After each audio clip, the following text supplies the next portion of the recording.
inside the fear of loss in images, and then we comes back into the heart and makes our heart filled with fear even more. So when expressing the fear, this should disappear, but the fear of loss should disappear. But if it doesn't, express the fear of loss, and that relieves the power of what fear has over us. That power, fear in the heart, of the truth, of our emotional selves, is what evil needs in order to create its result, which is a lust, to then fill the mind's eye, and then to reconnect back into the heart, to fill the heart full of lust, replacing, so now there's fear and lust in the heart, and that replaces love and truth. So, to remove ourselves from the two dark places and put ourselves in the middle where there's light and love and fullness, express what truth is inside the self and its emotional response in our relationships.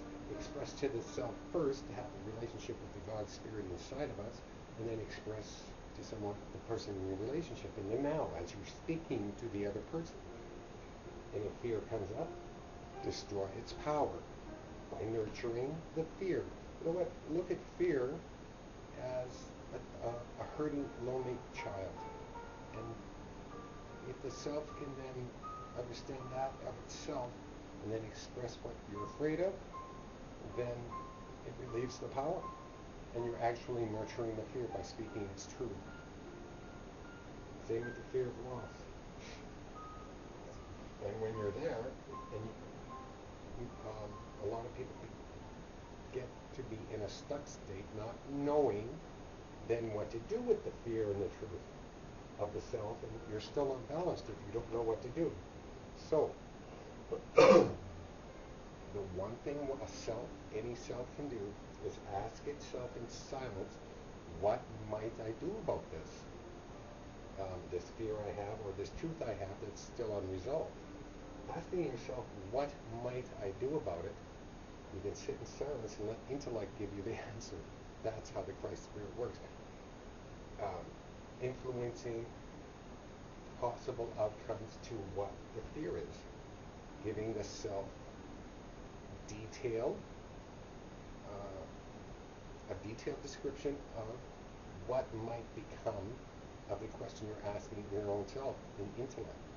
Intellect then will connect with a logic, a enlightened logic that will give you a definitive answer. And that's a guarantee. That's how God works himself. All you got to do is ask, what might I do about this specific circumstance in my human experience, because I don't have the knowledge to deal with it right now. But if you ask your intellect, then intellect will tell you. And that's the son of both God and man. The male child, the male result. And when you have that knowledge from logic that interacts with intellect, and you have this, you have a conclusion to those questions, and you know what to do, and you do it. The self doesn't. The self acts out through that knowledge, and then to become the balanced, self-determined self, interact with emotional wisdom to connect that knowledge with love in your heart, to then project that love. Very important question to ask the self is, what might I do with this particular circumstance in my human experience?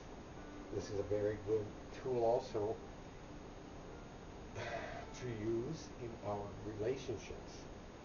Instead of demanding, being selfish, saying, I need this and you'll do this. You can ask your relationship partner, well, there's this inside me, so what might we do about this? And that eliminates control. Any form of control is darkness and evil. God thinks so. That's why he refuses to do any evil or control. Control is the birth of evil.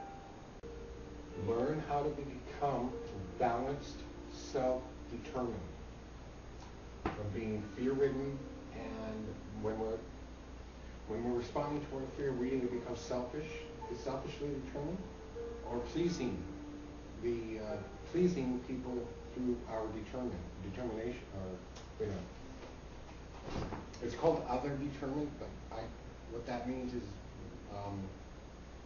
to please other people so we feel accepted by them. Whereas the one who is selfishly determined demands to be accepted in so many different ways through behavior. Really quickly, we get the first thought of awareness and that knowledge. In forethought, what was I going to say? Yeah, in forethought, we calculate that knowledge in auto-consideration of it to determine a belief. And then in afterthought is the conclusion of the forethought. But afterthought turns into the belief that becomes the behavior. So when we calculate our moment in our thought process, in the elements of thought, we become either selfishly determined, pleasing determined, I'll call it pleasing, or balanced, self-determined. What was I going to say?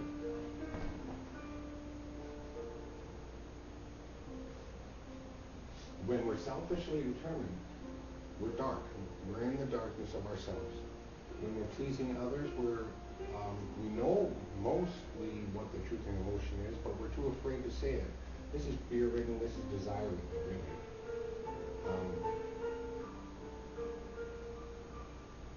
In the other video, I said the fear and the desire copulate with each other and make a child, and I didn't know what the child was other than darkness.